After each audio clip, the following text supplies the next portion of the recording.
नमस्कार, पायल की बातें में आप सबका स्वागत है। फाइनली हम सेशन की ओर चलते हैं। थोड़े सीरियस होकर ध्यान से सुनिएगा क्योंकि बहुत बहुत इंपॉर्टेंट बात आपसे शेयर करने वाली हूँ, बड़ी गहराई में लेकर जाने वाली हूँ। क्योंकि मैं जब बोलना शुरू करूँगी आपको लगेगा कि ये सक्सेस के साथ इन बात का कहाँ कॉम्बिनेशन हो रहा है और ये बात सुनकर कहाँ सक्सेस हम हो सकते हैं, राइट। ये ज़रूर से आपके मन के अंदर ये क्वेश्चन जगेगा। बट देखिए, हमने सक्सेस की बहुत सारी बातें सुनी हैं और बहुत सारी चीज़ें हमने सीखी है सक्सेस के बारे में, पर ये सीखी हुई बातें और सक्सेस की बातें सुनकर भी हम कहीं ना कहीं सक्सेस नहीं हो पाए हैं। रीज़न ये है कि हमने कहीं ना कहीं सारी बातें ऊपर ऊपर से जानी है, ऊपर ऊपर से सीखी है। कहते हैं ना कि ऊपर ऊपर की बातों से कभी सक्सेस नहीं मिलती है। सक्सेस के लिए आपको उसकी जड़ में जाना होता है। फॉर एग्जाम्पल अगर बात करें, पेड़ है, पेड़ पे आने वाले मीठे फ्रूट, हर किसी को सक्सेस चाहिए होती है, हर किसी को उस पेड़ में आने वाले मीठे फ्रूट चाहिए होता है। पर काम कहाँ करते हैं? डाली और पत्ते पे। जब डाली और पत्ते पे काम करने से क्या आपको लगता है कि मीठे फ्रूट आपके हाथ आ सकते हैं?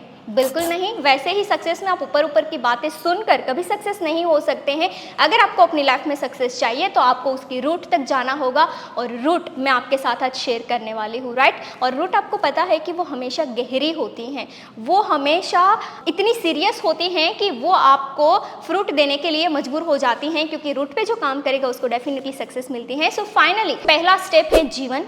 जीवन मतलब क्या? चलिए समझते हैं। एक एग्जाम्पल से, एक छोटा बच्चा था, एक बूढ़ी स्मशान को जा रही है और छोटा बच्चा अपनी माँ को पूछता है, माँ ये क्या जा रहा है?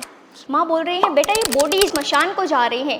अब बेटा वापस से मम्मा को क्वेश्चन करता है, मम्मा क्यों इनको स्मशान को लेकर जा रहे हैं? अब मम्मी बोलती है, बेटा ये इसीलिए स्मशान को लेकर जा रहे हैं क्योंकि इसके अंदर जीव नहीं है। तो बेटा वापस से क्वेश्चन करता है कि मम्मा इसको तो हाथ है, पैर है, सर है, दिमाग है, दिल है, हर चीज़ है जो हम में है, वो सारी चीज़ होते हुए भी इनको क्यों स्मशान पे लेकर जा रहे हैं?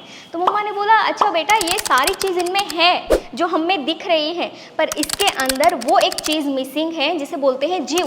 जिस इंसान के अंदर से जीव चला जाता है वो इंसान मर जाता है, और मर जाने के बाद उसको स्मशान में लेकर जाते हैं। तो इसीलिए इस इंसान के अंदर से जीव निकल गया है, वो मर गया है, इसलिए उसको स्मशान लेकर जा रहे हैं। अब बात यह है कि अगर जीव है तो वो जीवंत है, जीवंत है वही जीवन है।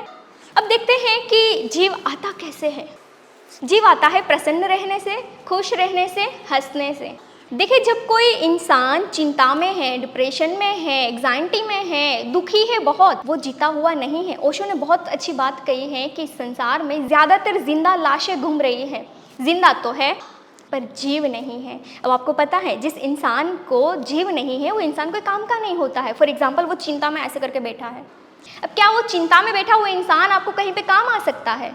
नहीं आ सकता है, राइट। वैसे ही जिसमें जीव नहीं है वो मरा हुआ है, जिसमें जीव है वो जीवंत है, और जो जीवंत है वही जीवन है। इसको और एक एग्जांपल से समझने की ट्राई करते हैं। फॉर एग्जांपल, एक फ्लावर जो भगवान को चढ़ाए जाते हैं वो कैसे होते हैं? फ्रेश और खिले हुए। जो खिले हुए फ्लावर होते हैं वही इंसान चुनता है।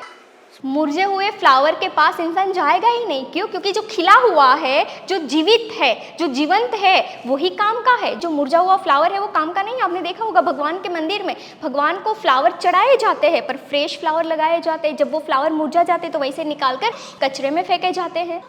कहने का मतलब ये है कि जो चीज़ जीवंत है वही जीवन है, और जीवंत कैसे? खुश प्रसन्न रहने से जीवंत रह सकते हैं। इसका बिल्कुल मतलब ये नहीं है। देखिए, दोनों केस में फ्लावर तो एक ही है, पर वो खिला हुआ है तो काम का है, खिला हुआ नहीं है, मुरझा गया तो वो कोई काम का नहीं है। तो कहने का मतलब यहाँ था कि जीवन मतलब क्या? जो जीवित है उसे जीवन बोलते हैं। तो ये था हमारा स्टेप नंबर 1। आई होप आपको मज़ा आ रहा होगा और आप लोग बड़े ध्यान से इस चीज़ को समझ रहे होंगे।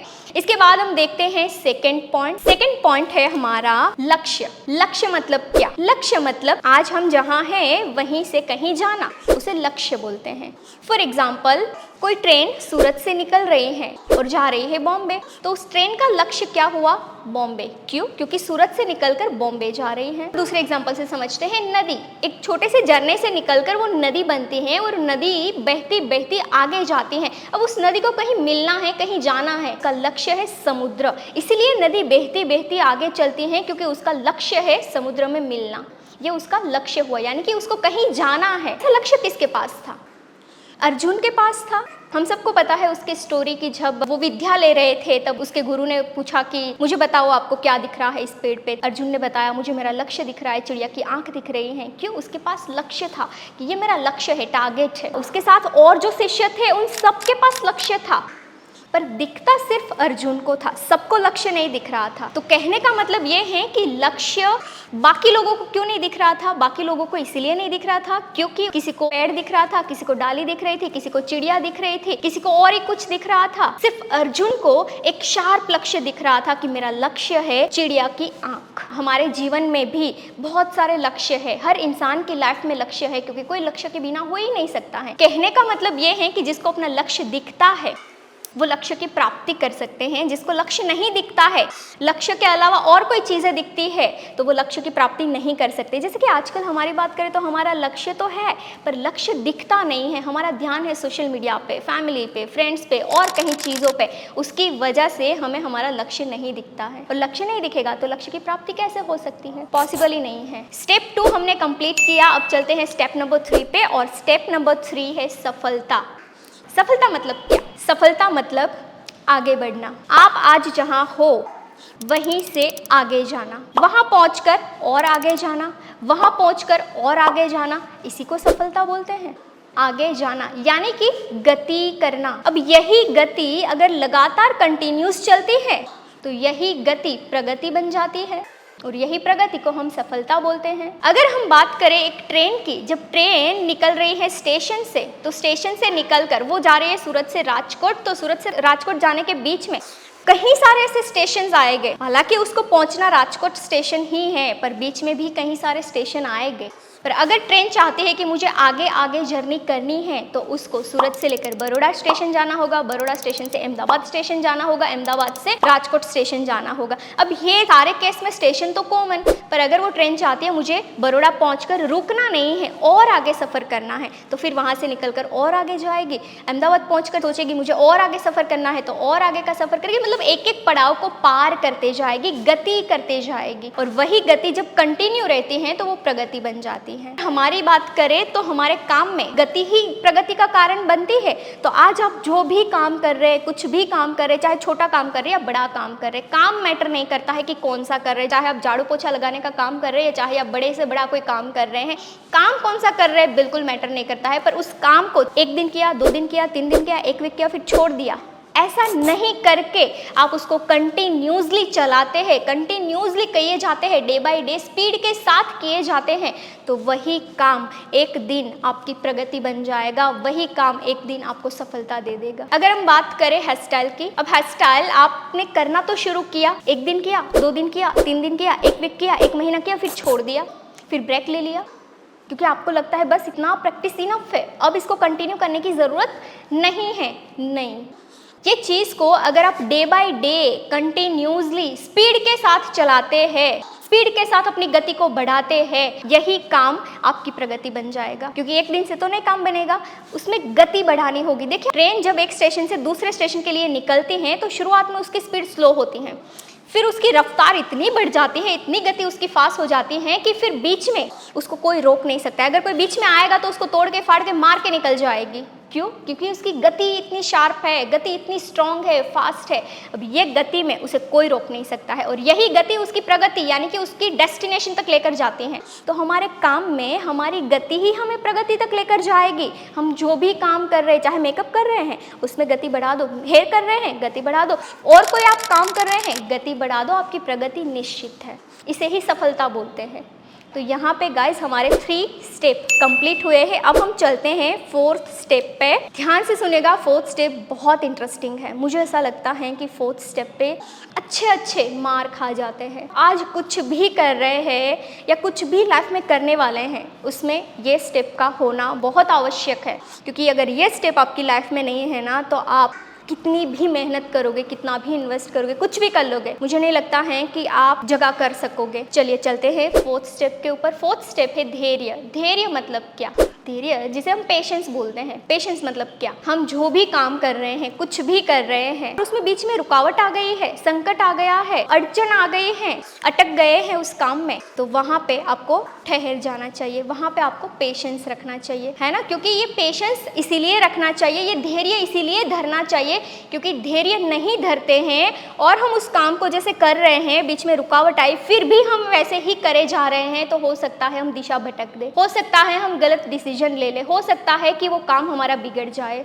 सो धैर्य बहुत इंपॉर्टेंट है। जब भी कोई रुकावट आती है, जब भी कोई अटकन आती है, जब भी कोई संकट आता है, वहाँ पे अटक जाना, धैर्य रखना, इसीलिए क्योंकि धैर्य रखने से आप अपनी शक्ति को एकत्रित कर सकते हैं। अब ये शक्ति आपको बहुत आगे चलकर काम आती है क्योंकि यही शक्ति से आप आगे जो अटकन खड़ी है उसे आप मार सकते हैं, तोड़ सकते हैं, हटा सकते हैं। एग्जाम्पल से समझने की कोशिश करते हैं। फॉर एग्जाम्पल, एक नदी छोटे से झरने से निकलकर बहना शुरू करती है, बहते बहते कहीं बार आगे चली जाती है, और जब आगे जाती है ना तो कहीं बार बड़े पत्थर आ जाते हैं अटकन में, कहीं रुकावटें आ जाती है पर्वत के रूप में, उसको कहीं रास्ता नहीं मिलता है आगे बहने के लिए, आगे चलने के लिए, तो नदी वहाँ पे क्या करती है? रुक जाती है, धैर्य धर लेती है। क्यों?